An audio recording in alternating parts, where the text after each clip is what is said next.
hari ini kita mencoba untuk menyelenggarakan sebuah forum perdana dengan mengangkat satu tema.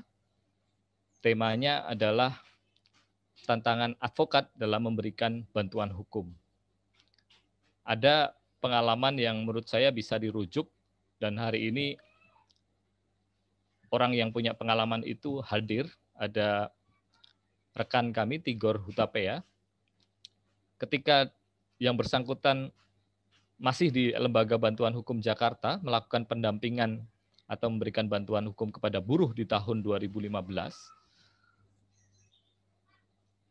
Tigor dengan beberapa teman itu ditangkap, termasuk teman-teman buruh yang pada saat itu menjalankan aksi penyampaian pendapat di muka umum ya di tahun 2015 dan posisinya pada saat itu adalah seorang advokat dan pemberi bantuan hukum begitu. Kita tahu bahwa di Undang-Undang Nomor 18 tahun 2003 tentang advokat, khususnya di pasal 16 mengatur imunitas advokat baik di dalam maupun di luar persidangan. Termasuk Undang-Undang Bantuan Hukum di pasal 11 juga menegaskan hal demikian.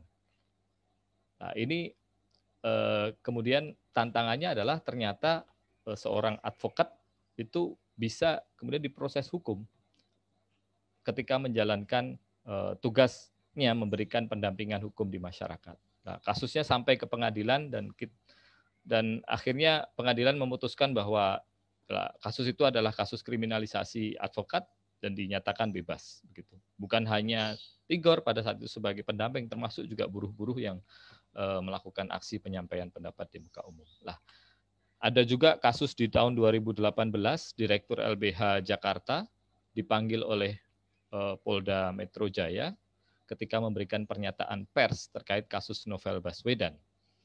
Nah, ini juga menjadi satu presiden kasus. Kemudian ada juga kasus terakhir baru-baru ini di akhir bulan Maret kemarin, satu orang asisten pengabdi bantuan hukum di LBH Jakarta dan paralegal sempat ditangkap gitu ya di Polres Jakarta Selatan ketika mendampingi warga memberikan bantuan hukum.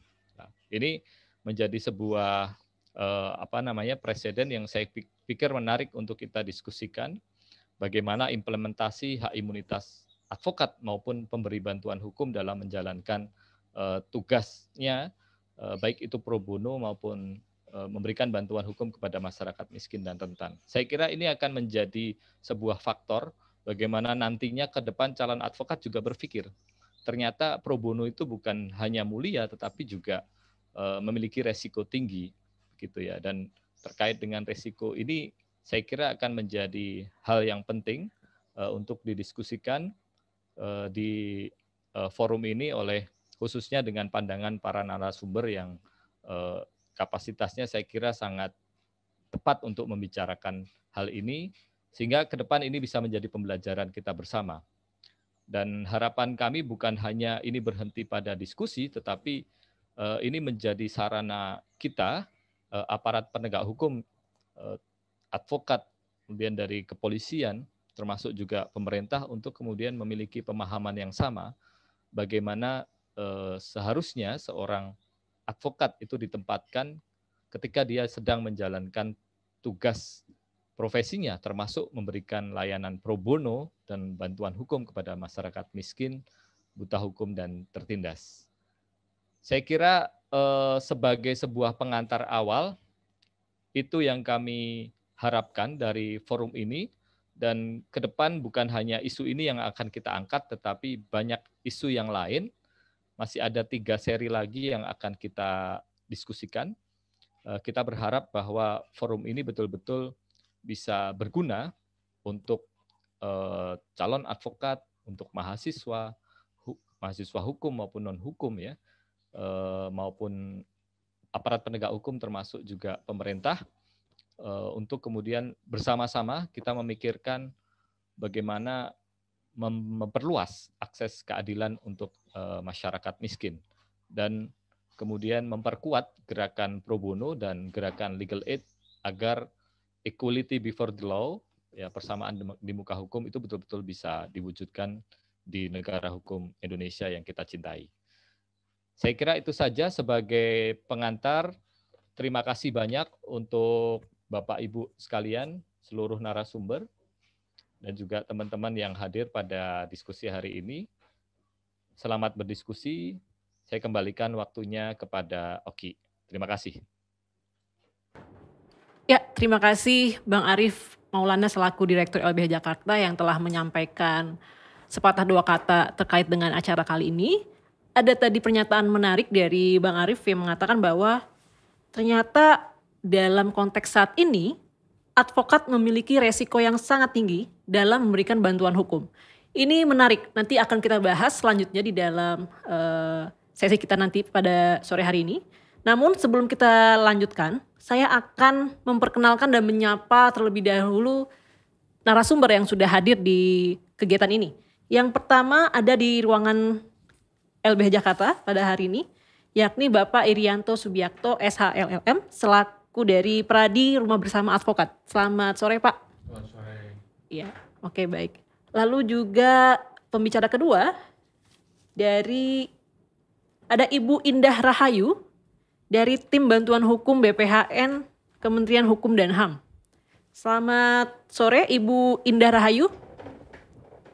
Apa kabar Bu? Selamat sore Apa kabar, Bu? Oki. Selamat sore. Ya baik, terima kasih. Lalu yang ketiga telah hadir bersama kita advokat legend. Di sini saya bilang legend karena memang beliau memiliki banyak pengalaman di dunia advokat dan memberikan bantuan hukum ya. Dan penanganannya juga sangat tidak biasa. Kita perkenalkan ini dia Bung Tigor Gempita Hutapea selaku advokat yang pernah menjadi korban kriminalisasi. Selamat sore Bang Tigor, apa kabar? Selamat sore semuanya, kabar baik. Salam kenal semuanya. Oke, ya baik, terima kasih. Lalu yang terakhir, keempat, ada dari Bapak Kombes Pol Fidian SHMA selaku advokat utama dari Divisi Hukum Polri.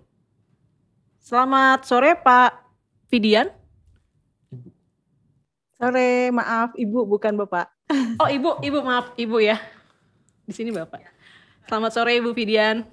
Apa kabar Bu? Sore. Apa kabar Bu? Kabar baik. Oke baik. Ya, tadi itulah keempat pembicara kita pada sore hari ini. Ya, harapannya nanti forum ini menjadi ruang belajar kita bersama tadi supaya adanya sinergi ya atau adanya banyaknya perspektif yang kita temukan di sini untuk mensinergikan pemberian bantuan hukum kepada para korban, lalu juga pemberian bantuan hukum khususnya bagi organisasi bantuan hukum dan advokat. Nah, selanjutnya kita akan memutarkan video berdurasi hanya 3 menit saja. Jadi jangan beranjak dari kursi rekan-rekan karena video ini sangat menarik. Ada video kriminalisasi advokat. Kita akan putarkan 3 menit. Silakan diputarkan. Dua pengacara buruh diadili Hakim Pengadilan Negeri Jakarta Pusat. Mereka termasuk dalam 26 terdakwa yang diadili karena terlibat demonstrasi buruh pada Februari lalu.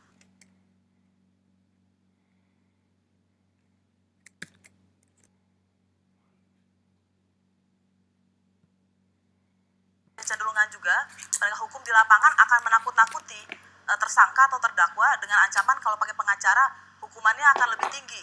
Suruh berhentiin LBH sama media gitu. Oh, media juga nggak boleh ngeliput? Iya, nggak boleh. Sampai ditarik-tarik kan nggak boleh. Kamu daripada bayar LBH, lebih baik kamu bayar utangnya aja biar cepat selesai gitu. Itu siapa yang bilang? Dari Polrestabes ada. Bilangnya begitu? Iya. Daripada bayar pengacara? Iya. Padahal LBH tidak dibayar.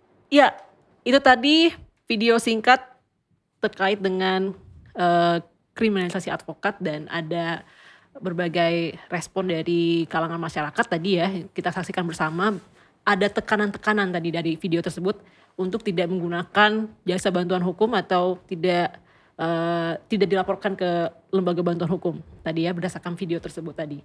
Nah, Kita pada sesi kali ini kita akan menanyakan tanggapan terkait dengan video yang sudah diputarkan tadi. Kita akan menanyakan bagaimana tanggapan atas video tersebut. Kita akan tanyakan kepada Bang Irianto. Ya Bang, mungkin tadi dari video tersebut bagaimana tanggapannya terkait dengan video tadi Bang? Kalau menilai video, saya bukan ahlinya nih, karena saya bukan orang perfilman. Iya. Ya. Jadi editingnya bagus. Kalau ditanya soal video tadi ya, tapi kalau ditanya soal apa konten video tadi, mungkin saya bisa jawab ya. Maksud kami konten dari video tadi yang banyak menjelaskan ada penghalang-halangan bantuan hukum dan sebagainya. Ya, kalau mungkin di LBH dan kenal Surya Chandra, kebetulan sekarang jadi Wamen, itu juga ngalamin yang namanya ditangkap waktu demo, tapi dia dampingi mahasiswa, itu ditahan di Polres Jakarta Pusat.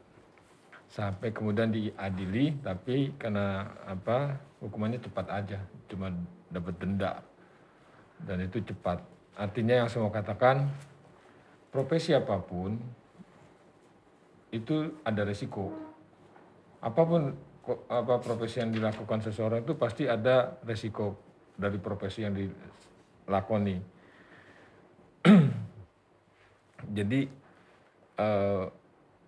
menurut saya kita ngelihat yang namanya tantangan itu risiko dalam artian ini suatu yang fabricated ya atau yang incidental.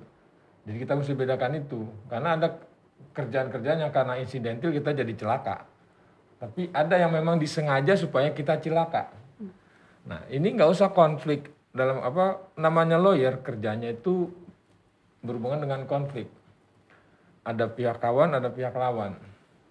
Ya. Nah. Oke. Jadi dalam menanggung sebuah resiko itu udah menjadi bagian dari pekerjaan seorang lawyer, intinya itu. Nah, hanya menjadi menarik ketika ada intervensi negara. Nah, itu urusannya jadi beda. Ya, ketika ada intervensi negara.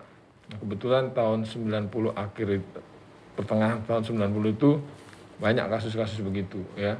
Entah itu dari TNI, entah itu dari Polri, ya waktu itu belum ABRI masih ada, jadi untuk kasus-kasus tertentu tentara bisa ikut campur ya pada waktu itu. Nah, jadi resiko-resiko, justru menurut saya resiko yang sekarang ini dihadapi lebih dari pihak yang bersengketa. Sangat jarang saya pantau ada masalah-masalah atau intervensi dari kekuasaan dalam menangani suatu perkara. Nah, kalau lihat normanya di Undang-Undang 18 maupun Undang-Undang 16, itu kan jelas tidak bisa dituntut baik perdata maupun pidana. Nah, cuma lebih bagus Undang-Undang Bantuan Hukum karena disebut baik melakukan pekerjaan untuk kepentingan kliennya di dalam maupun di luar pengadilan atau persidangan, kan gitu. Nah, Undang-Undang 18 tahun 2003 tentang advokat kemudian direvisi oleh MK yang bunyinya jadi sama dengan Undang-Undang Bantuan Hukum. Jadi mau di luar ataupun di dalam pengadilan sama-sama tidak bisa dituntut selama melakukan pekerjaan itu dengan itikat baik. Nah, ada yang lebih bagus lagi dari bantuan hukum adalah di pasal 9. Di situ disebutkan bahwa pemberi bantuan hukum berhak mendapat jaminan perlindungan hukum, keamanan, keselamatan selama menjalankan pemberian bantuan hukum. Nah, ini di Undang-Undang Advokat nggak ada. Ya, nggak ada satu pasal pun yang memberi jaminan seperti ini secara hukum, ya, formal.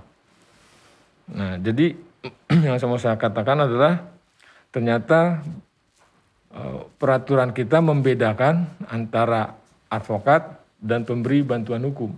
Walaupun yang namanya pemberi bantuan hukum bisa juga organisasi, bisa juga advokat. Ya, jadi advokat yang bekerja memberi bantuan hukum bisa terima ini undang-undang bantuan hukum yang nggak berlaku ketentuan ini. Berlakunya ketentuan advokat. Nah ini saya pikir yang pertama harus diluruskan juga nih. Karena yang namanya mendapat jaminan perlindungan semacam ini, pertanyaannya adalah siapa yang ditugasi menjamin? Negara konteksnya siapa? Perlindungan hukum, keamanan itu bentuknya apa? Jadi dikawal? Apa ada pengawalan atau ada penjagaan? Ini belum tentu juga advokatnya mau diperlakukan seperti itu, kan gitu. Nah, apa yang dialami teman Tigor itu, ya, menurut saya bagian dari risiko pekerjaan. Nah,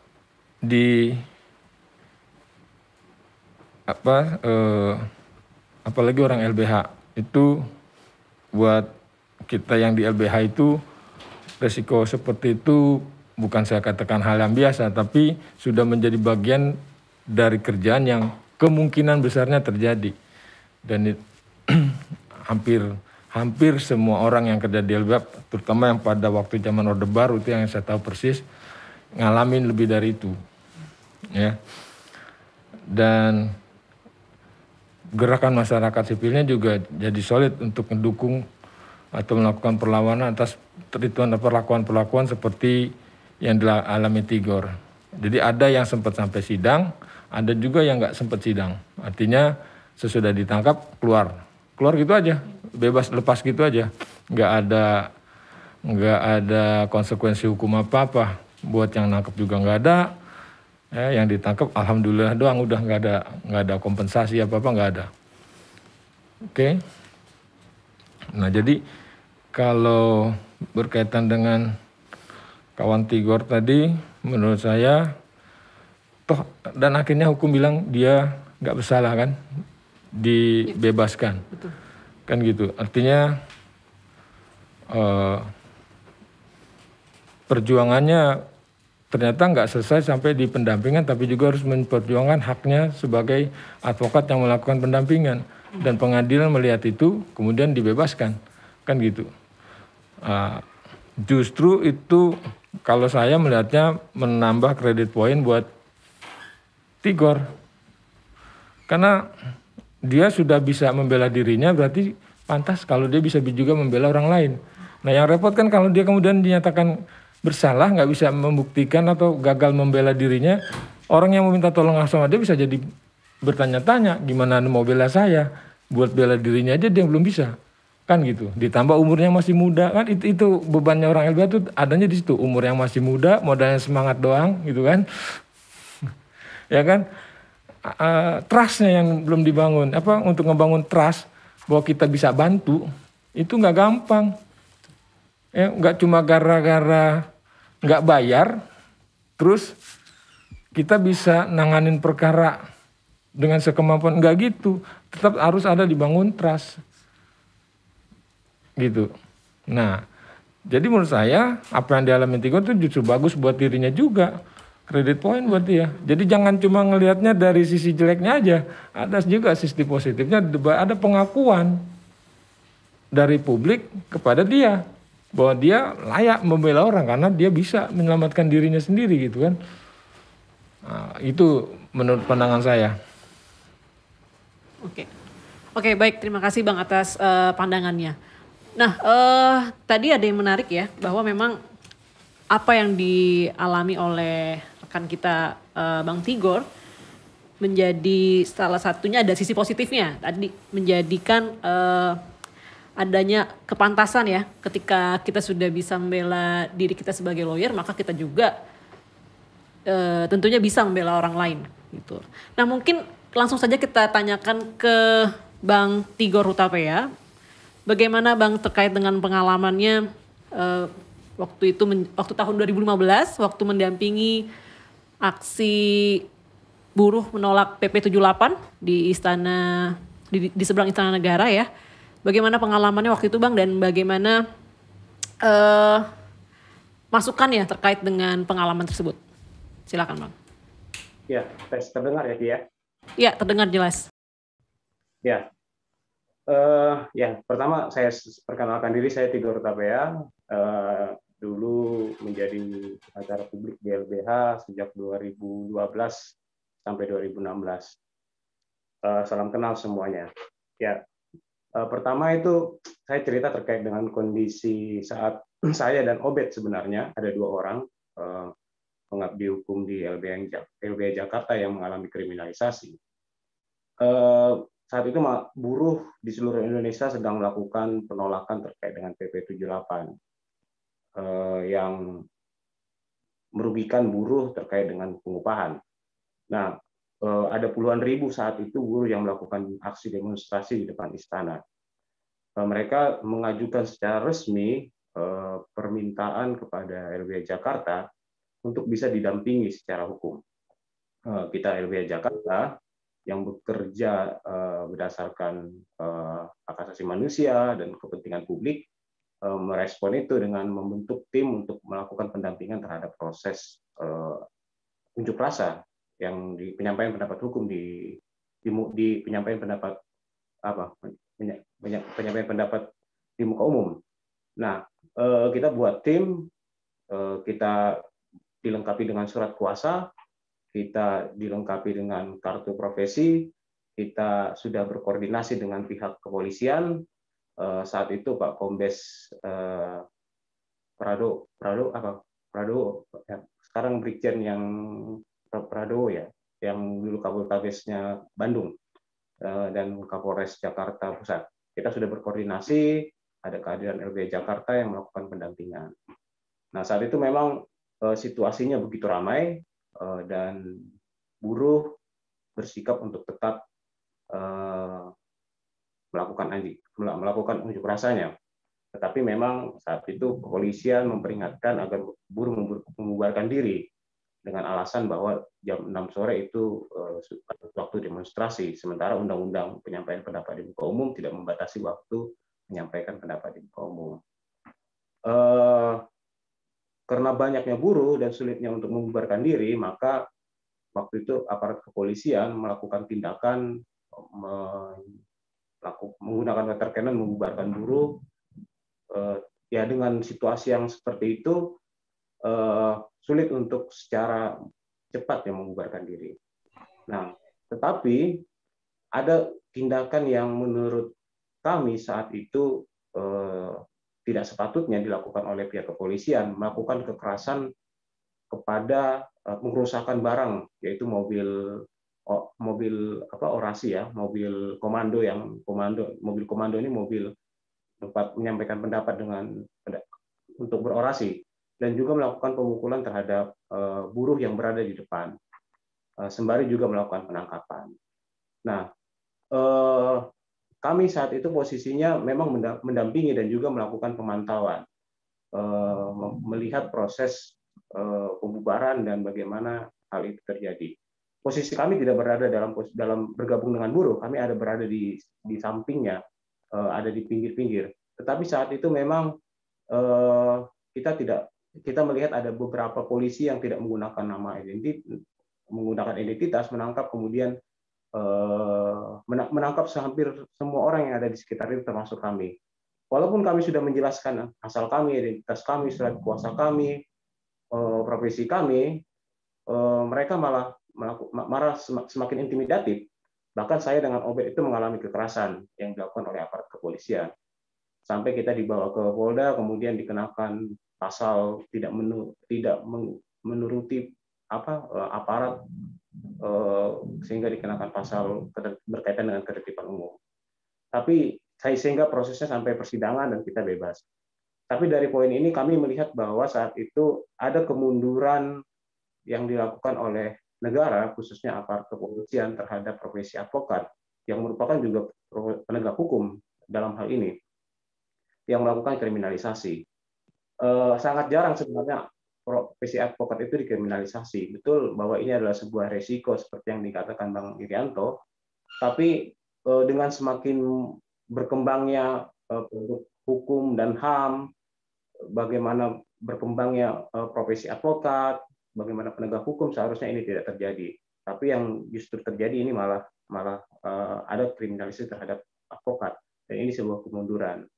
Dan secara hukum kan saat itu sudah berlaku undang-undang tentang bantuan hukum, sudah ada putusan MK yang mengatakan bahwa advokat tidak dapat dipidana di persidangan maupun di luar persidangan. Bahkan saat itu ada MOU antara kepolisian dengan Pradi bahwa bagaimana apabila ada seorang advokat yang melakukan tindak pidana itu bagaimana proses penyidikannya, begitu kan. Dan apa yang kami lakukan bukan di luar konteks memberikan bantuan hukum. Yang kami lakukan saat itu adalah dalam konteks memberikan bantuan hukum, sehingga seharusnya tidak bisa dipidanakan. Nah, inilah yang menjadi argumentasi kita di persidangan dan hakim sepakat dengan proses itu. Dan saya melihat kemarin baru-baru terakhir ini di teman-teman di LBH Jakarta juga ada salah satu asisten pengacara publik yang juga dihalang-halangi dalam memberikan bantuan hukum. Saya pikir kasus yang saya alami itu akan berhenti, ternyata masih berulang. Dan ini harusnya menjadi evaluasi di seluruh penegak hukum, tidak hanya kepolisian, tapi juga jaksa yang turut melakukan penuntutan ke proses persidangan. Jadi sepertinya masih ada gap pengetahuan tentang bagaimana profesi advokat, bagaimana proses pemberian bantuan hukum, bagaimana perlindungan kepada pembela HAM, itu masih ada gap di tingkat kepolisian. Dan ini bukan kepolisian yang bintara, tapi ini juga masuk ke perwira, karena yang menyidik kami itu adalah polisi-polisi perwira, begitu ya, yang menurut saya sudah melalui proses pendidikan yang cukup, begitu. Nah, ini menjadi satu kemunduran, dan baru-baru kemarin terjadi, maka tidak ada perubahan yang terjadi kalau melihat hal ini. Dan saya pikir kepolisian, kejaksaan harus bisa memahami bagaimana perlindungan hukum terhadap advokat, terhadap profesinya saat melakukan kerja-kerja bantuan hukum. Karena hal itu harus dilindungi dalam proses ini. Mungkin itu dulu respon saya. Oke. Ya, oke. Terima kasih Bang Tigor yang telah sharing ya terkait dengan pengalamannya tadi di tahun 2015 telah mengalami penangkapan sewenang-wenang, walaupun tadi sudah mungkin statusnya adalah sebagai pemberi bantuan hukum yang telah menunjukkan ID card-nya waktu itu, ID card-nya sebagai pengabdi bantuan hukum dari LBH Jakarta, namun tetap juga ikut ditangkap bersama-sama dengan massa aksi. Nah, menarik tadi ada pernyataan dari Bang Tigor, masih adanya gap di tingkat kepolisian ketika advokat memberikan bantuan hukum. Langsung saja kita tanyakan kepada Ibu Kombes Pol Fidian terkait dengan pengalaman dari rekan Tigor tadi, bagaimana respon Ibu dan tanggapannya, Bu? Silakan, Bu. Terima kasih, Mbak. Saya tadi melihat dari videonya Bang Tigor. Saya juga sebenarnya advokat ya, Mbak, untuk lingkungan Mabes Polri. Tapi saya cuman mau memberikan sedikit masukan aja terkait dengan tindakan penyidikan.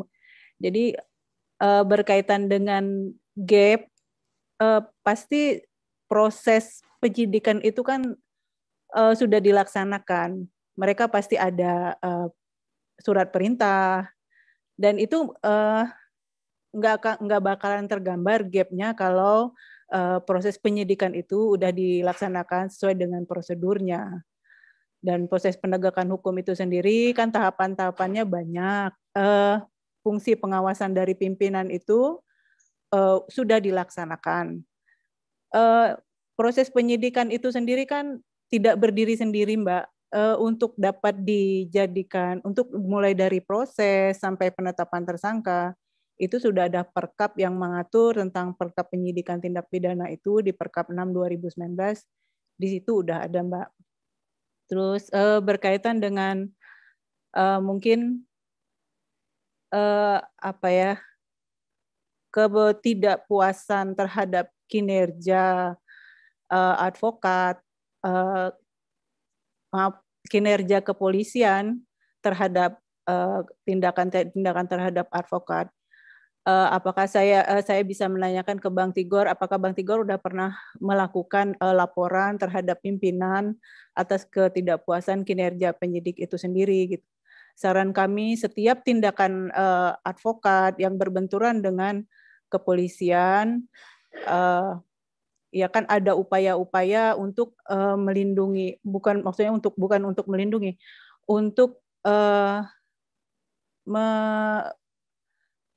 melaporkan ketidakpuasan advokat terhadap kinerja penyidik. Itu bisa dilakukan mulai dari tingkat Polres sampai ke tingkat Mabes Polri. Gitu, Mbak. Oke, baik. Iya, baik. Mungkin bisa langsung dijawab kepada Bang Tigor ya tadi, apakah sudah ada upaya-upaya melaporkan tidak terkait dengan pengalamannya tadi, terkait dengan ketidakpuasan terhadap penyidik? Ya, langsung saja Bang Tigor dijawab. Ya, waktu itu kita sempat melaporkan ini ke Propam, proses ini terkait dengan kekerasan yang kita alami ya. Dan buruh alami saat itu, memang tidak ada tindak lanjutnya seperti apa, karena waktu itu langsung masuk proses ke peradilan waktu itu ya, sehingga kita fokus di proses peradilan. Nah, sempat waktu itu kita ingin melakukan upaya hukum juga terkait dengan gugatan perdata waktu itu terkait dengan kerugian yang kita alami dan buruh alami. Tapi proses persidangan itu cukup panjang, 1 tahun, sehingga cukup melelahkan, dan banyak pekerjaan lain yang harus kami fokuskan sehingga memang agak terkendala seperti itu. Tetapi di persidangan hakim mengatakan bahwa ada proses kekerasan yang terjadi. Di persidangan juga terbukti ada proses kekerasan yang terjadi. Begitu, Bu Pidian. Oh iya, maaf saya tindak lanjut soalnya berkaitan dengan ketidakpuasan dengan kinerja aparat itu.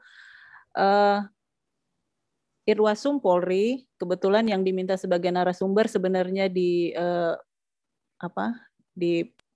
diskusi kita hari ini. Irwasum Polri itu bekerja sama dengan Ombudsman yang selalu mengecek sampai sejauh mana tindak lanjut dari laporan yang telah dilaporkan oleh masyarakat tersebut. Apakah sudah ditindaklanjuti apa belum? Begitu Pak, nanti saya sambil monitor nanti laporan Bapak yang sudah pernah disampaikan, apakah udah ada tindak lanjut dari Irwasum ataupun Polda, bagaimana dengan anggota-anggota yang dianggap telah melanggar prosedur tersebut. Gitu, Mbak. Oke, baik. Baik, terima kasih Bu atas responnya ya.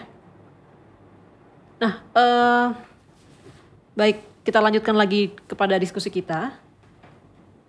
Tadi menarik ya atas bahasannya mengenai adanya perbedaan ya di Undang-Undang Bantuan Hukum Undang-Undang Nomor 16 Tahun 2011 dan juga Undang-Undang Advokat Undang-Undang 18 Tahun 2003 yang mana tadi membedakan adanya advokat dan pengabdi bantuan hukum.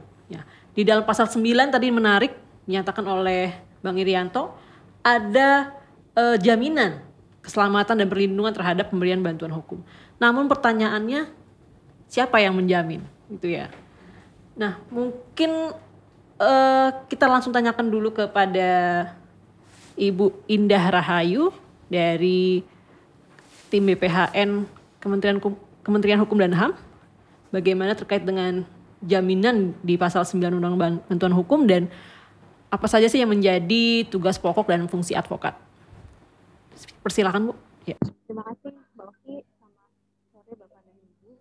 Ini saya belum mau berbicara dikit tapi sudah ada pertanyaan ya untuk BPHN ya di kolom chat ya. Jadi untuk pelindungan hukum bagi pelaksana, kami sebenarnya pelaksana karena di bantuan hukum itu tidak hanya ada advokat saja tapi juga ada yang lain seperti paralegal, kemudian dosen atau mahasiswa, karena memang pemberi bantuan hukum diperkenankan untuk merekrut di luar advokat gitu ya, dan itu kami sebut menjadi satu kesatuan sebagai pelaksana bantuan hukum. Nah, untuk perlindungannya ini kami kalau misalnya ditanya siapa yang melindungi, nah kami melindungi untuk pelaksanaannya, pendampingannya gitu, dalam artian kalau nanti mereka misalnya dikriminalisasi seperti yang tadi Bang Igor gitu ya, itu nanti kami akan Suaranya cukup jelas? Iya, baru jelas. Tadi agak hilang mendem. Oh iya, ini apa wifi di BPHN-nya karena berbarengan dengan apel juga jadinya banyak yang join di bandwidth-nya. Ini cukup jelas sekarang. Sekarang jelas ya? Iya. Oke, lanjut ya. Nah, untuk perlindungannya memang kami lebih kepada pendampingannya nanti. Apabila di dalam jalannya pendampingan kemudian ada kriminalisasi, maka tentunya harus ada bukti-bukti juga dan kami tidak bisa langsung menunjuk atau meminta kepada APH untuk bisa langsung turut andil gitu ya, atau langsung memperingatkan sesama institusi, tapi pasti kami kembalikan lagi kepada pemberi bantuan hukumnya atau organisasinya gitu. Apabila ada advokatnya yang dikriminalisasi, kami infokan kepada organisasi bantuan hukumnya dan juga kepada berasosiatnya tentunya, di mana advokat tersebut bernaung. Seperti itu. Memang kalau di Undang-Undang Bantuan Hukum kelihatannya lebih lengkap dibandingkan dengan Undang-Undang Advokat ya. Di pasal 9 itu di huruf E dan F mungkin sama dengan yang ada diatur dalam Undang-Undang Advokat berkaitan dengan mengeluarkan pendapat dan pernyataan dalam membela perkara, kemudian memperoleh informasi data lain dari pemerintah atau instansi, tapi mungkin di pasal 9 huruf G dan pasal 11 yang membedakan, yaitu perlindungan diberikan sepanjang ada itikat baik tentunya, baik di dalam maupun di luar sidang pengadilan. Yang mana kemudian pasal ini menjadi pertimbangan Mahkamah Konstitusi untuk menegaskan kembali perlindungan hukum terhadap advokat melalui putusan MK nomor 26 gitu ya, tahun 2013. Nah, selain itu berkaitan dengan ini, kami di awal tahun ini sudah mengeluarkan Permenkumham tentang Starla Bankum. Jadi Starla itu kepanjangan dari Standar Layanan Bantuan Hukum. Di sana mengatur juga mengenai tidak hanya kewajiban dari advokatnya, tapi juga kewajiban dari penerima bantuan hukumnya untuk bersedia untuk berkooperate dengan pemberi bantuan hukum dalam masalah pendampingan. Gitu. Jadi di sana. Dan juga ada mekanisme pengaduan di sana nanti berkaitan dengan layanan kinerja OBH gitu, berkaitan dengan standar layanan bantuan hukumnya. Mungkin sementara itu Mbak Oki langsung menjawab pertanyaan di chat atau nanti ada sesi tanya jawab sendiri? Iya, untuk yang pertanyaan di chat nanti akan kami pilih dulu Bu. Nanti akan saya sampaikan di forum ini. Terima kasih Ibu tadi atas responnya Ibu ya. Bahwa tadi memang yang dikatakan Ibu Indah bisa juga minta untuk perlindungan bisa juga minta kepada organisasi advokatnya, di mana si advokat atau si pemberi bantuan hukum ini bernaung di institusi mana gitu ya. Ini menarik. Mungkin saya akan bertanya ke Bang Irianto, bagaimana terkait dengan ada tidak kebijakan organisasi advokat jika ada salah satu advokatnya yang dikriminalisasi, yang ditangkap sewenang-wenang ketika dia sedang menjalankan profesinya sebagai advokat? Ada ya. Itu dibidangi oleh ketuanya ini rekrut baru nih, di bidang pembelaan profesi. Yaitu yang mengurusi teman-teman yang berurusan entah dilaporkan, entah digugat, itu ada teman-teman yang urus. Jadi Peradi itu menyiapkan anggotanya yang bisa membantu. Jadi kalau memang diperlukan show off, misalnya mesti berapa banyak orang, ya bisa ratusan orang daftar terima kuasa.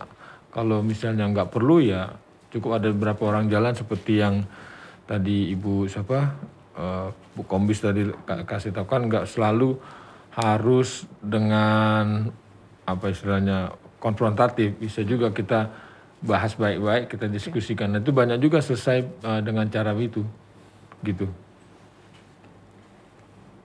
Lalu adakah tidak indikatornya Bang, indikator yang bisa indikator kasus-kasus tertentu yang bisa ditangani oleh tadi mungkin PBH Peradi ya ininya? Sepanjang ada laporan, tapi kalau misalnya ada juga misalnya di anggota kita nggak ada yang ketangkap tangan KPK, nggak ada itu. Nah, ini kekurangan dari Peradi Pecah 3 adalah kadang-kadang kita sebelum bantu cek dulu ini anggota kita bukan gitu. Baru kalau anggota kita baru bergerak. Kalau bukan ya kita nggak enak juga langsung bergerak. Jadi itu juga salah satu hambatan, jadi agak birokratis untuk langsung bertindaknya. Jadi ngecek dulu. Pak, langkah pertama pasti yang di grup itu di-share, ini anggota kita bukan, itu dulu pasti. Sesudah itu kalau bukan udah pada nggak bergerak udah. Walaupun kita kenal. Jadi kalaupun mau bantu ya personal bukan lewat organisasi. Gitu. Itu salah satu kelemahan dari pecah 3. Tapi yang jelas kalau anggota dari Pradi yang RBA ya langsung turun timnya. Nah indikasinya apa? Kita nggak lihat salah benarnya dulu awal-awal itu kan. Begitu ada laporan kita langsung bertindak, langsung merapat, membantu apa yang bisa kita lakukan. Gitu. Tapi kalau yang tertangkap tangan itu biasanya kita juga diskusi internal dulu sejauh mana kita bisa bantu. Itu. Oke, baik, terima kasih Bang atas pencerahannya ya terkait dengan indikator dan proses di internal ketika ada advokat yang mengalami dugaan kriminalisasi tadi. Nah, mungkin kita lanjut saja dulu. Tadi terkait dengan adanya advokat yang mengalami kriminalisasi, ternyata kita sadari juga di masa-masa saat ini juga ada upaya-upaya penghalangan pendampingan hukum. Gitu. Jadi ketika ada seorang advokat yang sedang menjalankan tugasnya ingin mendampingi kliennya yang sedang ditahan, tapi ternyata ada upaya untuk menghalang-halangi. Contohnya saya sendiri ya selaku advokat juga pernah mengalami langsung ketika beberapa kasus-kasus politik khususnya, yang mana banyak waktu itu di kasus aksi reformasi di korupsi di depan DPR yang tahun 2019 yang menolak RKUHP, menolak RUU Minerba dan sebagainya. Itu banyak sekali para massa aksi yang ditangkap pada saat itu dan dibawa langsung ke Polda Metro. Namun pada saat saya hendak mendampingi klien ya, mendampingi ada dari mahasiswa, ada juga ternyata pelajar juga yang ditangkap. Pada saat saya hendak mendampingi dan mencoba masuk memberikan bantuan hukum, ternyata masih ada dihalang-halangi, dihambat gitu. Walaupun saya sudah memberikan surat kuasa, ini saya sudah punya surat kuasa dari keluarganya. Kalau misalnya dia anak ya, ada orang tuanya melapor ke kita segera dampingi untuk mengecek bagaimana anaknya apakah di BAP atau tidak. Itu kan langkah yang cepat yang harus kita lakukan sebagai advokat. Ketika saya sendiri untuk melakukan pendampingan itu, aksesnya itu sangat dihambat, sangat dipersulit untuk bisa masuk gitu ya, gitu, dengan berbagai alasan. Nah mungkin saya ingin meminta tanggapannya kepada Ibu Kombes Pol Fidian terkait dengan adanya tadi proses penghalang-halangan pemberian bantuan hukum terhadap advokat. Itu bagaimana Bu tanggapan Ibu? Ya, silakan Bu. Terima kasih Mbak. Itu di Polda ya Mbak? Iya, betul di Polda. Halo, ya? Iya, betul. Di Polda. Oh. Iya, kebetulan saya di Mabes, mudah-mudahan di Mabes belum pernah soalnya. Saya dengar. Dan saya seringkali bersinggungan dengan penyidik. Bahkan kalau misalnya itu kadang-kadang penyidik kalau misalnya ancaman hukumannya lebih dari 5 tahun, mereka kadang-kadang malah minta ke divisi hukum pendampingnya gitu kan. Kalau untuk tingkat Mabes kami bilang kami nggak bisa gitu kan. Nah kalau untuk tingkat Polda mungkin itu oknum ya Mbak, oknum anggota. Tapi setahu saya penyidik itu sudah mengerti gitu. Kalau misalnya ancaman hukumannya di atas 5 tahun mereka wajib untuk didampingi. Itu ya Mbak pendapat saya. Tapi untuk sengaja untuk menghalang-halangi saya rasa enggak. Tapi saya rasa itu oknum. Dari tindakan itu Mbak udah pernah berusaha untuk melaporkan ke pimpinan atau cukup di penyidik itu sendiri atau gimana? Sudah Bu. Sudah pernah lapor ke Propam. Ini yang menjadi permasalahan. Ketika kami melaporkan ke Propam, prosesnya sangat lama dan ketika kita menyurati itu suratnya kadang ada yang dibalas, ada juga yang tidak dibalas. Untuk kasus yang kemarin belum ada respon Bu.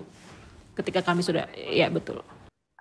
Karena untuk pengawasan kinerja itu kan ke Propam, ke Irwasum juga sudah Mbak. Irwasum untuk tingkat Polda Irwasda, tembusan. Tembusan sudah saya sampaikan. Berkaitan dengan permasalahan-permasalahan itu, nanti Irwasum akan membuat semacam tim investigasi, biasanya seperti itu Mbak. Nanti kami coba tindak lanjuti Mbak, kami coba cek apa yang menjadi kendala Mbak. Tapi mungkin itu oknum ya Mbak, nggak semua dari penyidik itu akan menghalang-halangi. Tapi sepengetahuan saya, penyidik itu malah akan menawarkan tenaga bantuan hukum terhadap terperiksa biasanya. Ya, yang ancaman hukumnya di atas 5 tahun. Betul. Ya, ini yang mungkin menjadi problem juga ya Bu. Jadi kita telah ketahui bersama bahwa memang ada lawyer yang disediakan ya dari pihak kepolisian biasanya kalau ancamannya memang di atas 5 tahun. Namun dalam perkara yang pernah saya tangani, dari pihak keluarga dan pihak si tersangka ini inginnya menggunakan jasa Lembaga Bantuan Hukum Jakarta. Iya betul, tapi memang ketika kami masuk, nah, itu tadi banyak proses yang dipersulit, banyak yang akhirnya kami tidak bisa berhasil menemukan klien kami dan kami tidak tahu bagaimana kondisi klien kami di dalam, seperti itu. Ini yang menjadi problem ya. Gak hanya di kasus tahun 2019 tapi juga waktu itu ada di kasus tahun 2020 yang saya pernah menangani. Ada beberapa ya upaya-upaya untuk menghalang-halangi ya. Karena memang pasti ditanya dari mana gitu kan. Saya kuasa hukum dari Lembaga Bantuan Hukum Jakarta.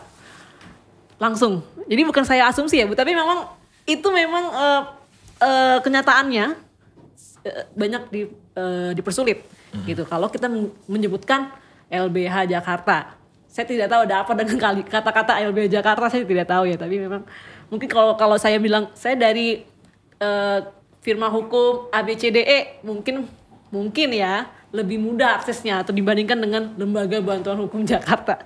Ini yang saya hadapi Bu, memang ada tantangan tersendiri ya ketika kami mendampingi klien kami yang ditahan. Khususnya kasus-kasus politik, pengamanan aksi demonstrasi ya, itu yang paling sering saya sendiri alami terkait dengan penghalang-halangan bantuan hukum. Lalu saya ingin bertanya juga kepada Ibu Indah Rahayu Bu, terkait dengan tadi adanya kejadian ya penghalang-halangan bantuan hukum terhadap advokat ketika advokat ingin bertemu dengan kliennya, itu bagaimana Bu pendapat Ibu Indah Rahayu selaku dari bidang bantuan hukum dan BPHN di Kemenkumham? Silakan Ibu Indah. Terima kasih Mbak Oki. Kalau cerita terkait ini kebetulan BPHN belum mendapat adanya laporan demikian ya, tapi kami sebenarnya sudah mencoba untuk menginformasikan dan mensosialisasikan keberadaan Undang-Undang Bantuan Hukum ini tidak hanya kepada masyarakat tapi juga kepada APH. Dengan misalnya kami melakukan MOU pada tahun 2016, saya agak lupa ya 2016 atau 2017 itu dengan kepolisian, menteri dengan kepolisian, kemudian dengan Kejaksaan Agung, dengan Mahkamah Agung juga, gitu, dengan harapan nanti kalau misalnya ada kasus atau perkara yang menggunakan nama-nama ini yang tertuang dalam SK Menteri Hukum dan HAM, mohon diberikan akses seluas-luasnya untuk mendampingi. Itu yang bisa kami upayakan, dan sampai hari ini sih alhamdulillah ya kami belum menerima laporan-laporan adanya penghalangan itu. Malah beberapa Kapolri di Polsek dan Polres itu sudah bekerja sama dengan organisasi bantuan hukum yang terakreditasi oleh Kementerian Hukum dan HAM. Mungkin itu Mbak Oki.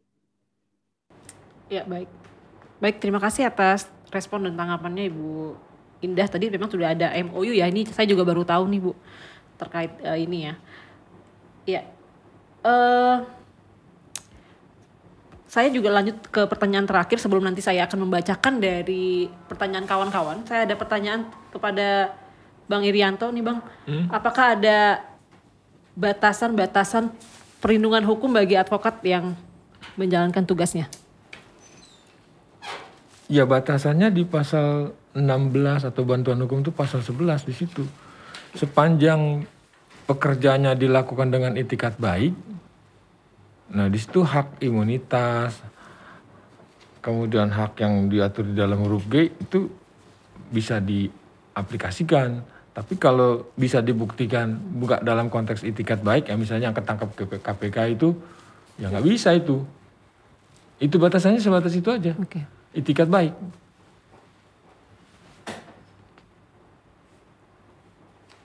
Oke, batasannya tadi terkait dengan itikat baik. Apakah ada indikator khusus Bang terkait itikat baik ini yang seperti apa? Mungkin ada peserta kita dari mahasiswa yang mungkin belum mengerti. Konkretnya gimana? Indikator yang dimaksud indikator itu yang maksudnya gimana? Itikat baik sepanjang tadi Nah, kan itikat baik. advokat itu dalam menjalankan profesinya terikat pada kode etik dan juga peraturan perundang-undangan yang berlaku.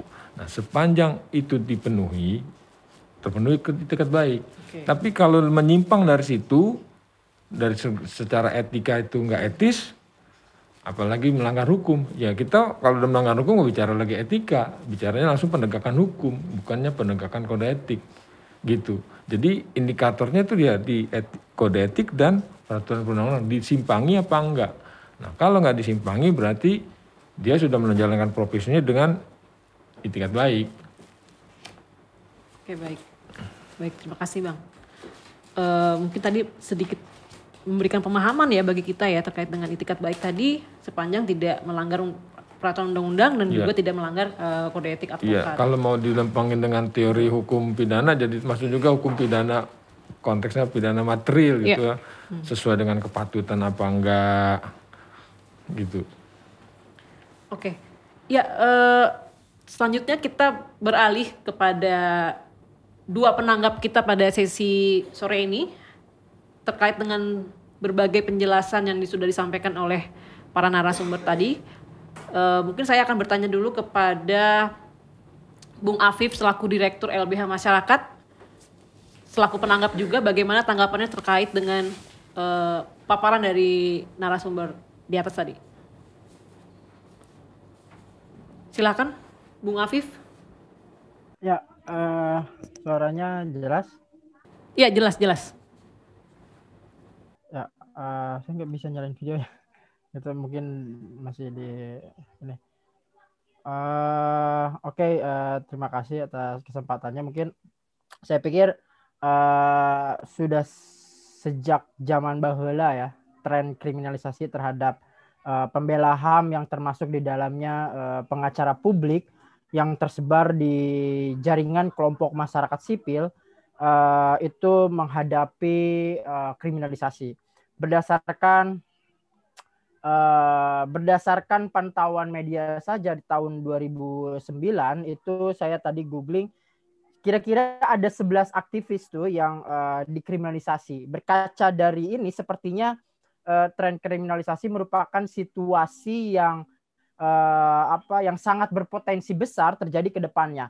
Nah, mengingat gerakan masyarakat sipil yang tergabung dalam lembaga bantuan hukum, mekanisme kerjanya tidak biasa, not business usual, menggunakan cara-cara yang di luar batas. Mungkin karena situasinya sangat crowding, jadi cara-caranya tidak dilakukan dengan cara biasa. Nah, cara-cara yang tidak biasa ini resikonya besar dikriminalisasi. Itu satu. Yang kedua, nah yang menarik dari proses kriminalisasi ini saya pikir adalah kasus Tigor ini kan dikriminalisasinya berlanjut sampai proses persidangan di pengadilan dengan vonis bebas.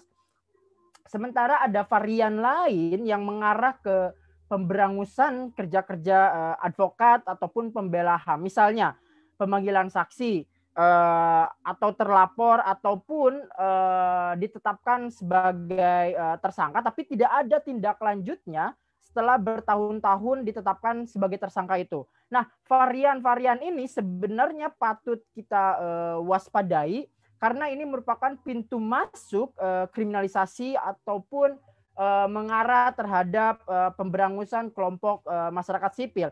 Nah, di satu sisi predikat orang yang menyandang tadi itu status saksi terlapor ataupun tersangka yang tidak ada ujungnya berbahaya karena orang yang menyandangnya terbatas tuh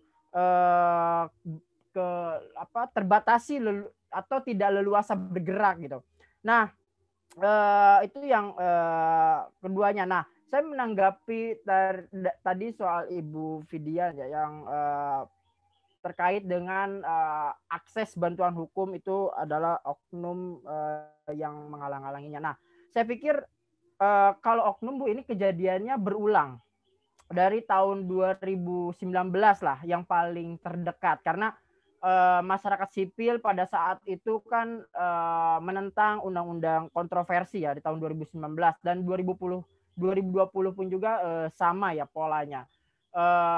Nah, terkait dengan penolakan beberapa kebijakan yang kontroversi itu banyak orang-orang demonstran yang ditangkap polisi represif, dan kejadian ini terulang juga baik di tahun 2019 dan tahun 2020 cara-cara penanganan masa aksi. Nah, saya tergabung di tim advokasi untuk demokrasi bersama teman-teman masyarakat LBH Jakarta dan koalisi masyarakat sipil lainnya menghadapi persoalan yang sama tuh.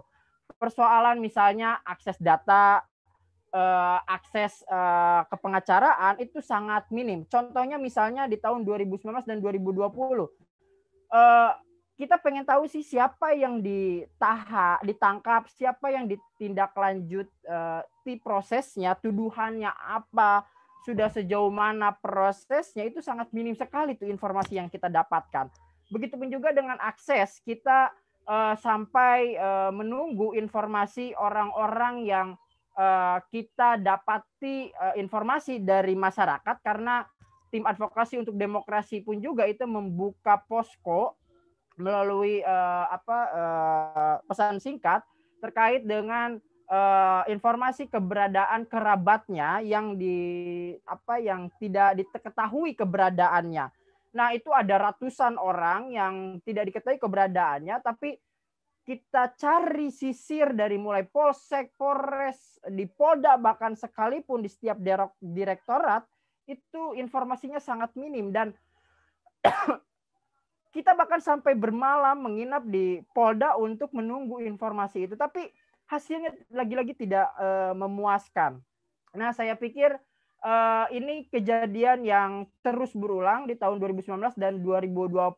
Jadi kalaupun misalnya berulang, ini sepertinya menggugurkan bahwa oknum itu bermain yang sama polanya. Saya pikir kalau bermain yang sama dengan pola yang dari dulu sampai dengan sekarang sama, ini kemungkinannya bukan oknum, tapi emang tindakannya seperti itu. Yang mungkin perlu diperhatikan adalah soal bagaimana nanti manajemen kepolisian juga bisa memberikan edukasi kepada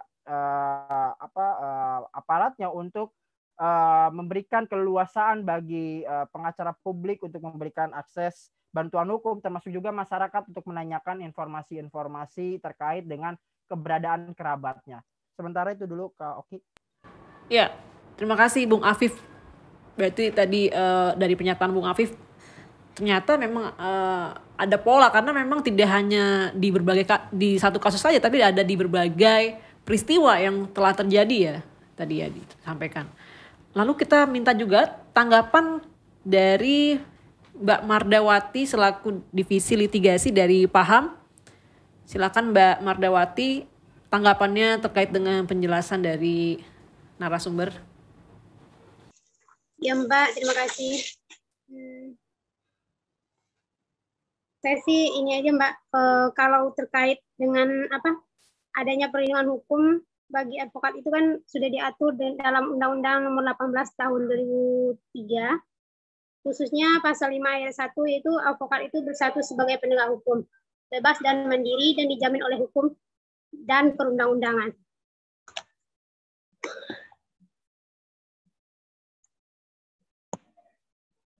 Saya nggak usah pakai video yang Mbak, soalnya lagi di rumah. Oke, baik. Saya matiin videonya aja. Jadi karena yang istilahnya kita sebagai advokat itu dihalang-halangi oleh penyidik itu, saya selama menjalankan tugas sebagai advokat pernah, dan itu juga, tapi tidak begitu sering sih. Cuma kadang gimana dengan alasan penyidik ini yang berbagai macam alasan kita mau bertemu klien atau meminta tanda tangan kuasa klien aja kadang agak sulit gitu ya, dengan alasan saya lagi sibuk atau apalah, itu ya itu bukan apa namanya, itu memang penyidiknya bukan oknum gitu kan. Kita kan kalau untuk berhubungan dengan klien masih di penyidikan itu kan kita otomatis kan kita langsung ke penyidiknya. Jadi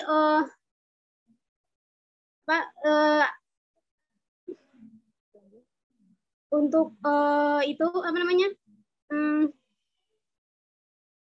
bagi saya sih gini aja ya, untuk perlindungan advokat itu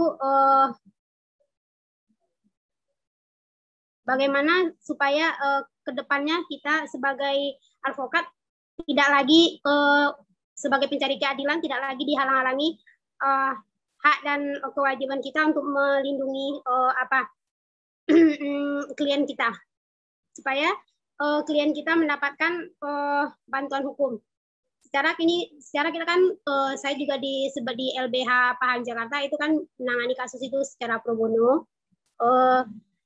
Dan ini kita juga diwajibkan untuk menangani secara pro bono ya, karena itu ada di peraturannya juga di peraturan itu undang-undang advokat juga ada. Terus apa lagi ya?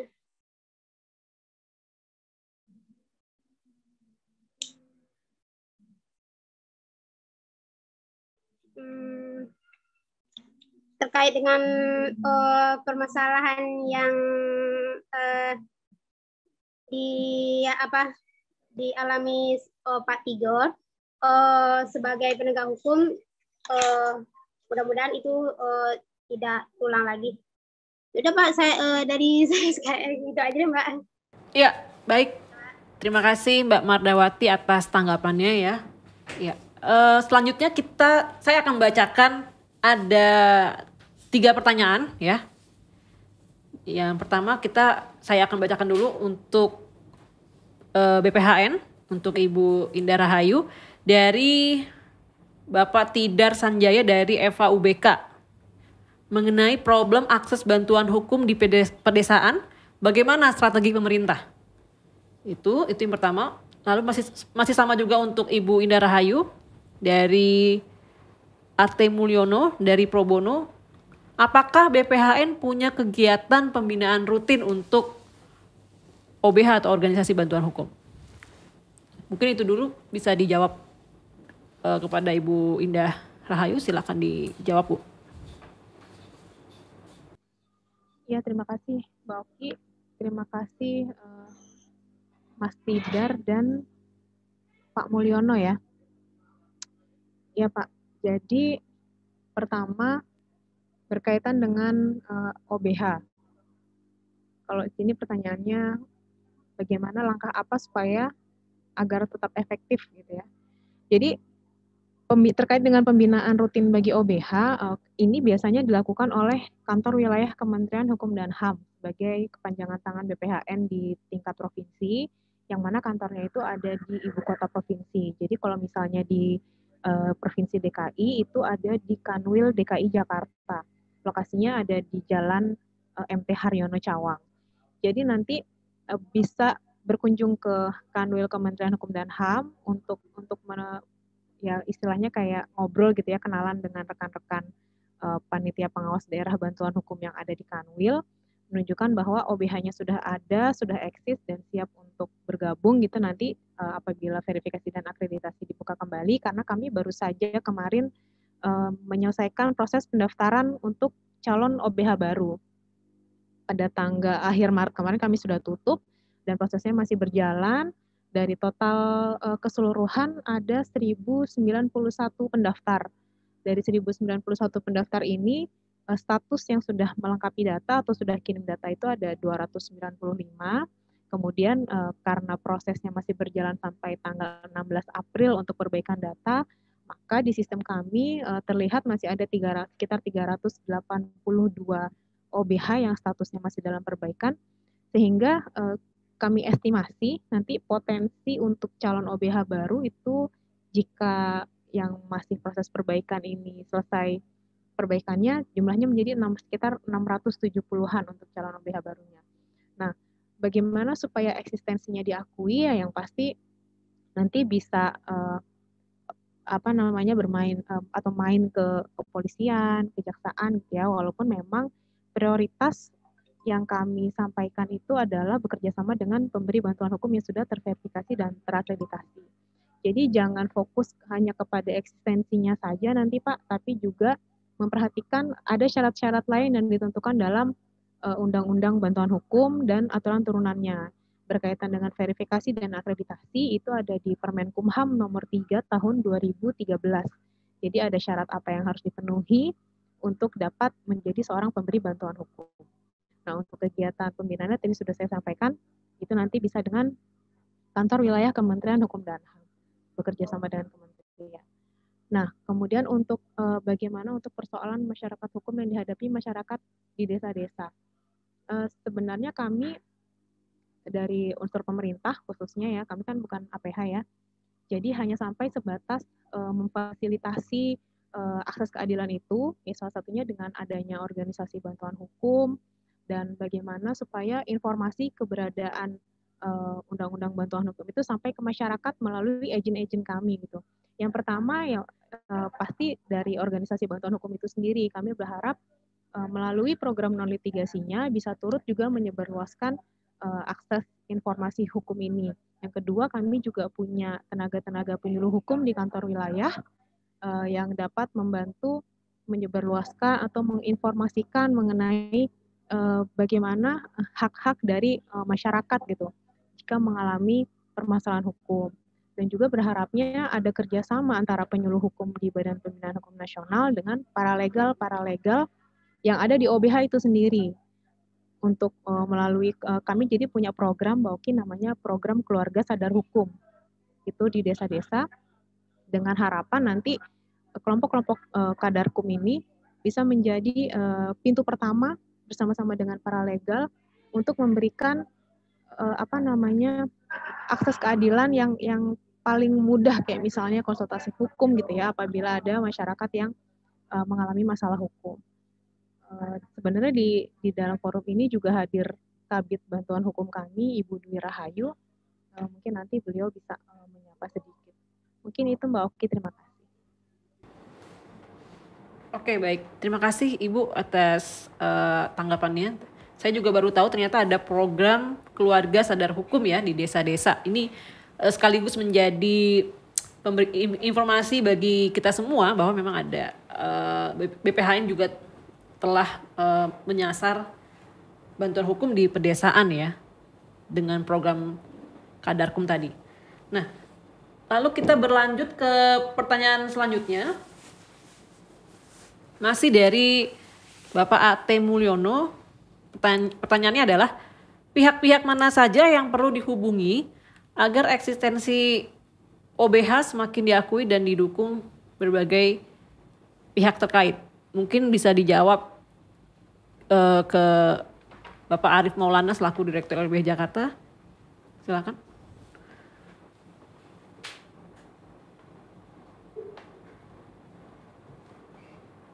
Bang Arief, halo? Nggak ada. Ada Bang Arief? Tidak ada. Atau mungkin ke Bang Irianto terkait dengan pihak-pihak mana saja yang perlu dihubungi agar eksistensi OBH semakin diakui dan didukung berbagai pihak terkait?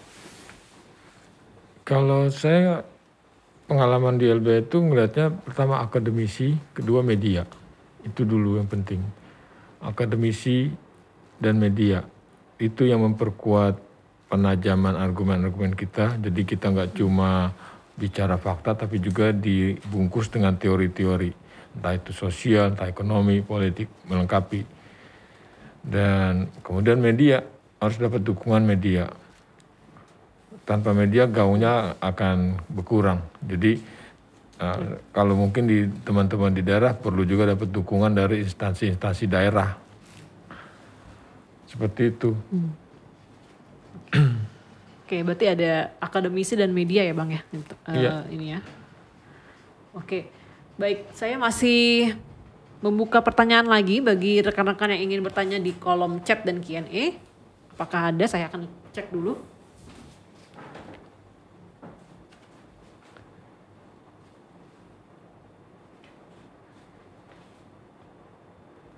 Oke, ada pertanyaan yang langsung japri ke saya ya, sini ya. Kepada Ibu Kombes Pol Fidian, apakah ada Bu terkait dengan MOU terhadap LBH tertentu yang dapat memberikan jasa bantuan hukum di kepolisian? Apakah ada MOU khusus atau memang ada berapa banyak sih LBH yang bekerja sama dengan kepolisian, Bu? Terima kasih, Bu. Untuk yang saya ketahui belum ada, Mbak, LBH yang untuk bekerja sama dengan kepolisian itu belum ada. Berarti belum ada sama sekali ya, Bu ya, terkait dengan organisasi bantuan hukum ya yang bekerja sama ya? MOU itu terakhir kami cuma dengan Peradi berkaitan dengan pendidikan profesi aja. Pendidikan profesi advokat. Dia selebihnya untuk MOU yang berkaitan dengan pemberian bantuan hukum, organisasi pemberian bantuan hukum nggak ada, Mbak. Belum ada. Tapi nanti ke depan mungkin nanti akan kami sampaikan ke pimpinan hasil dari diskusi kita hari ini. Kalau misalnya dianggap penting sama pimpinan akan kami tindak lanjuti, Mbak. Oke, baik Bu. Lalu terkait dengan, oke lah tadi kan belum ada ya terkait dengan kerjasama dengan OBH atau LBH ya yang terdaftar di Kemenkumham. Lalu bagaimana dengan mungkin advokat lainnya yang bukan tergabung dari LBH atau OBH yang sering bekerja sama dengan pihak kepolisian, Bu? Apakah ada prosedur khususnya, Bu? Apakah harus mendaftar dulu atau bagaimana, Bu? Karena memang banyak sekali klien-klien yang bilang kami sudah disediakan jasa pengacara dari pihak kepolisian. Nah, itu yang mungkin yang menarik, Bu. Apakah ada, Bu, pendaftaran atau mungkin dari pihak kepolisian memang memiliki list berapa mungkin kantor hukum atau firma hukum ya yang biasanya bekerja sama dengan pihak kepolisian jika ada tadi? Sepengetahuan saya sih nggak ada, Mbak. Di Bareskrim itu biasanya cuman dari mulut ke mulut gitu yang sepengetahuan saya. Bahkan kemarin yaitu seperti yang saya sampaikan di awal, begitu mendampingin calon tersangka, dia nggak punya lawyer, mereka menghubungi divisi hukum untuk bisa didampingin karena kami tidak bisa untuk, mereka kan statusnya bukan anggota, karena kami tidak bisa ya kami tolak. Dan mereka bertanya apakah mungkin saya punya link di luar yang mengenal pengacara untuk mendampingi tersangka ini gitu. Gitu aja, Mbak. Untuk mungkin list, saya belum pernah dengar, Mbak, ada organisasi advokat tertentu yang di Bareskrim itu digunakan. Oke, baik. Terima kasih, Bu, atas pemahamannya buat kami semua ya terkait advokat. Lalu juga mungkin sepertinya sudah habis pertanyaannya dari rekan-rekan. Tidak ada pertanyaan lagi. Oleh karena tidak ada pertanyaan lagi, maka saya selaku moderator akan memberikan terkait dengan benang merah atas diskusi kita kali ini ya.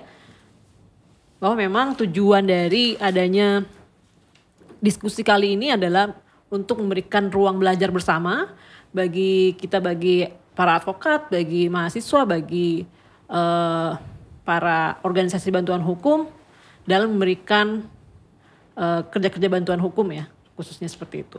Lalu juga semoga dalam diskusi kali ini adanya sinergitas yang terbangun ya antara OBH, advokat, lalu dari berbagai stakeholders baik dari pihak kepolisian maupun dari pihak BPH Kemenkumham mengenai bantuan hukum itu sendiri.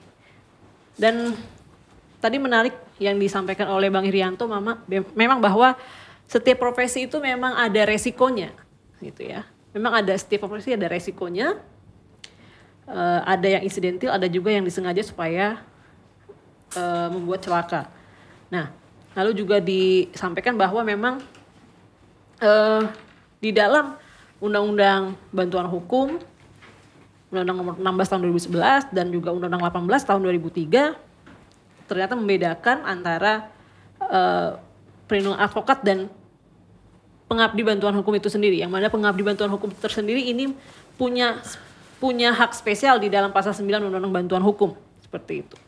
Lalu juga tadi terima kasih atas sharingnya dari rekan kita, Bang Tigor, terkait dengan pengalamannya mengalami penangkapan sewenang-wenang dan kriminalisasi ya ketika mendampingi aksi buruh menolak PP 78 di tahun 2015. Tadi ada pengalamannya yang sudah diceritakan dan akhirnya sudah bebas dan sudah ada prosedur khusus yang dilakukan oleh Bang Tigor selaku pemberi bantuan hukum melaporkan kasusnya ini ke Propam dan pihak terkait lainnya. Tadi sudah ada masukannya juga, lalu juga memang ketika seorang advokat tadi mengalami kriminalisasi atau ketika sedang menjalankan tugasnya sebagai advokat, ya, walaupun memang ada impunitas di dalam undang-undang advokat, memang tidak bisa kita pungkiri memang seringkali terjadi upaya-upaya kriminalisasi, namun kita bisa menangkap sisi positifnya, tadi seperti dari yang disebutkan oleh Bang Irianto, sisi positifnya adalah adanya credit point bagi si advokat tersebut, bahwa ketika si advokat tersebut bisa membela dirinya sendiri, memperjuangkan hak-haknya sendiri, maka dia bisa juga sudah terakui kemampuan dia untuk juga membela klien-klien lainnya. Seperti itu. Lalu juga dari BPHN sendiri dalam untuk menjangkau bantuan hukum khususnya di kepedesaan sudah memiliki program tadi terkait dengan program keluarga sadar hukum, ya, yang menjadi pintu utama bagi organisasi bantuan hukum yang ingin menyebarkan bantuan hukum, seperti itu. Dan dari Ibu Kombes Pol Fidian juga sudah menyampaikan bahwa memang setiap ada pengaduan itu ada kanalnya sendiri. Ketika ada ketidakpuasan terhadap penyidik, memang ada forumnya sendiri, yakni bisa melaporkan ke Propam, melaporkan ke Irwasum, Mabes Polri, yang mana supaya nantinya akan bisa ditindaklanjuti oleh institusi tersebut ketika ada ketidakpuasan dari masyarakat, seperti itu. Nah, mungkin itu benang merah dari diskusi kita kali ini. Mbak Oki, izin boleh menyampaikan sedikit ke informasi saja mungkin buat Ibu Kombes Fidian Arifin. Izin Ibu untuk MOU-nya itu antara Kementerian Hukum dan HAM dan Kepolisian dengan Polri. Itu tahun 2016 antara Pak Yasona Lawli dengan Bapak Badrodin Haiti gitu ya, yang salah satu butir dari kesepakatannya adalah kita sebagai para pihak bersedia untuk sama-sama memberikan sosialisasi baik kepada masyarakat maupun kepada internal institusi kita sendiri. Adapun penanggung jawab atas MOU ini disebutkan dalam MOU yang pertama tentunya Kepala BPHN, dan pihak kedua itu dari Polri itu ditunjuk ada Kepala Badan Pemelihara Keamanan Polri, kemudian ada Kepala Badan Reserse Kriminal Polri, Kepala Korps Lalu Lintas Polri, dan Kepala Detasemen Khusus 88 Anti Teror. Tapi mungkin nanti kami coba untuk menindaklanjuti kembali kepada Polri mengenai tindak lanjut MOU ini. Memang MOU ini sudah lama dan mungkin juga beberapa pimpinan yang ada di Polri juga sudah mutasi ya Ibu ya, sehingga mungkin belum terinformasi kembali. Nanti kami coba berkoordinasi kembali dengan Polri. Mungkin begitu Ibu Fidian, terima kasih. Oh iya, maaf saya yang kudet ternyata. Nanti saya cek di bagian kerjasama ya Mbak. Kebetulan di sini divisi hukum tidak dilibatkan. Baik, terima kasih Ibu. Ya, nanti saya cek lagi. Makasih ya Mbak. Iya, terima kasih Ibu Indah telah mengingatkan ya, Bapak, memang ternyata ada MOU Polri dengan BPHN ya. untuk menyebarluaskan bantuan hukum. Ya, mungkin itu. Lalu mungkin sebelum kita menutup diskusi kita pada hari ini, saya akan memberikan kesempatan kepada para narasumber untuk memberikan closing statement. Mungkin sekitar 2 menit ya, maksimal 2 menit terkait dengan diskusi kita pada hari ini dengan tema advokat dan tantangannya dalam pemberian bantuan hukum. Mungkin kepada Bang Irianto, Bang. Silakan closing statement-nya, Bang. Ya, closing statement saya bahwa salah satu hambatan kerja advokat itu masalah kultur. Kultur di mana advokat itu bukan ya menjadi bagian dari penegak hukum. Yang diakui sebagai penegak hukum itu, walaupun sudah diakomodir dalam undang-undang, entah itu undang-undang advokat ya, bahwa advokat itu penegak hukum, tapi secara kultural itu belum berubah. Ya, itu yang hambatan. Jadi kalau kita dapat dapat pengalaman, udah nggak usah pakai advokat. Karena apa? Karena entah jaksa, entah polisi, entah hakim merasa dia yang punya wewenang, dia bisa melakukan ini itu. Sedangkan advokat punya kewenangan apa? Kan nggak ada. Jadi nah, sementara dengan pandangan yang seperti tadi bukan bagian penegak hukum, justru advokat dianggap sebagai troublemaker, bikin susah kerjanya, mempersulit, bukannya mempermudah gitu. Harusnya nih bisa orang dihukum orang udah ngaku jadi ngaku, kebanyakan seperti itu. Nah, umumnya penegak polisi atau jaksa yang bersikap seperti itu adalah mereka yang emang kurang cerdas. Kalau polisi yang cerdas, itu nggak akan begitu. Ya kalau pengalaman saya ketemu orang yang menghalang-halangi itu, mereka merasa direcoki, ya merasa jadi sulit kerjanya, ya karena mereka nggak cerdas. Kalau mereka cerdas yang seperti Ibu Kombes tadi bilang, malah ditawarin ini supaya mereka kerja juga lebih enak gitu. Ada kontrolnya. Itu menurut saya. Kalau kenapa salah satu hambatan adalah masalah kultur yang belum bergeser. Oke, baik. Baik, menarik sekali ya. Masalahnya adalah masalah kultur ya. Nah, mungkin kepada Ibu Kombes Pol Fidian, sedikit Bu closing statement-nya terkait diskusi kita sore ini, Bu. Terima kasih, Mbak. Terima kasih banyak atas diskusinya, banyak masukan untuk kami yang akan kami tindak lanjutkan nanti kepada pimpinan. Saya berharap nggak ada lagi kriminalisasi terhadap tenaga pemberi bantuan hukum ini ke depannya. Dan kita dukung program presisi Kapolri yang baru sebagai bentuk salah satu program beliau itu yaitu bentuk pengawasan pimpinan itu adalah public complaint. Nah, nanti kalau misalnya terhadap tenaga pemberi bantuan hukum atau advokat mengalami hambatan atau merasa diintimidasi atau dikriminalisasi, boleh melakukan public complaint terhadap Irwasum. Itu udah Irwasum, di Propam atau Biro Wasidik Bareskrim Polri. Ada 3 lembaga untuk di tingkat Mabes, di tingkat Polda udah ada, di tingkat Polres juga udah ada, dan itu udah ada elektronik pengaduan masyarakat. Mari kita dukung program Kapolri itu untuk mengawasi kinerja penyidik yang berada di lingkungan Polri. Gitu aja, Mbak. Makasih. Oke, baik. Keren. Mantap sekali Bu programnya, Bu ya. Harus kita dukung bersama ini terkait dengan masukan-masukan tadi. Oke, baik. Lalu juga closing statement dari Ibu Indah Rahayu, Bu, terkait dengan diskusi kita sore hari ini. Ya, terima kasih Mbak Oki. Senang sekali bisa satu forum dengan Ibu Kombes Fidian Arifin, Bang Irianto, terus Afif, Tigor juga.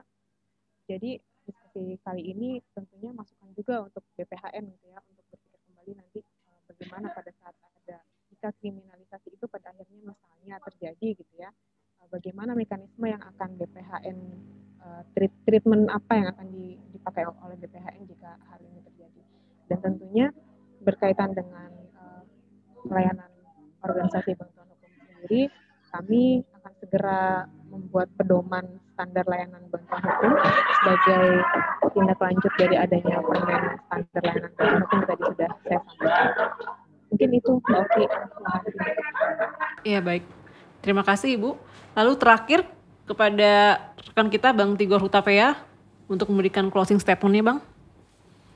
Waktu dan tempat dipersilahkan.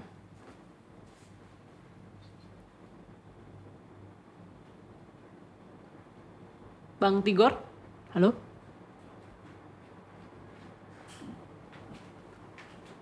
Oke, mungkin nampaknya sudah tidak ada di sesi kali ini ya.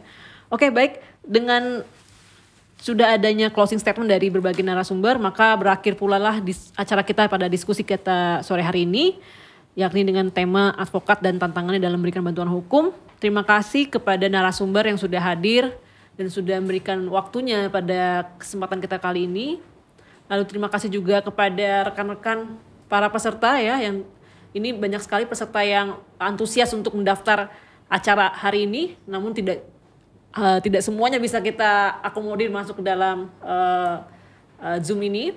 Terima kasih dari kawan-kawan dari mahasiswa yang sudah hadir, lalu dari kawan-kawan dari organisasi bantuan hukum, lalu dari rekan-rekan advokat yang sudah hadir dalam acara kali ini.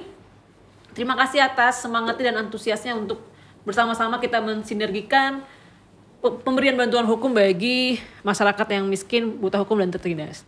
Ya, terima kasih, selamat sore, selamat beraktivitas kepada rekan-rekan semuanya. Sampai bertemu di lain kesempatan. Terima kasih Ibu, Bapak. Terima kasih.